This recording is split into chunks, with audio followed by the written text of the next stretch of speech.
In order for you to understand question 21, you're going to have a solid understanding of the unit circle. So let's go back and let's think of this really quick. Let's just dive right into this. When I introduced to you radian measurements, we talked about 1 pi over 6, and we said that's equivalent in degrees to 30 degrees. And so we talked about how this unit circle would be 1, 2, 3, 4, 5, 6, and there's 6 of them on top, right?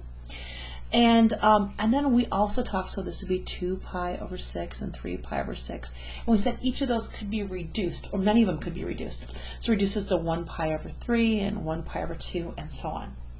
So when I look up here, the first thing I want you to recognize is that it says that we have a radius of 5. So this is 5, 5, and 5 because it's equilateral. And because it's equilateral, I know that looking here, we have an equilateral. So this same triangle could fit here, right there, and it could fit right there. And we want to know what are the coordinates for P. So if we come back to this idea over here, let's just think of this in the top, right? If I make this mark here and this mark here, this would be 1 over 6, this would be 2 pi over 6, 3 pi over, this would be 4 pi over 6. So I want to know what are the coordinates of 4 pi over 6. 1 pi over 6, 2 pi over 6, 3 pi over 6, 4 pi over 6. So we're going to go back and we're going to look at the first quadrant. And remember I taught you that there's a quick way of doing this. We're going to count here, and it's going to be 1, 2, 3, 1, 2, 3. We get 2's on the bottom of everything. And then in the numerator, we're going to take the square root of the numerator. But if we can evaluate in our head, like the square root of 1 is 1, we leave it alone. So square root of 2 and square root of 3 are both irrational. Okay, so how does that help me? Because we're in quadrant 2, not quadrant 1. Well, I know that this angle and this angle are related. Why?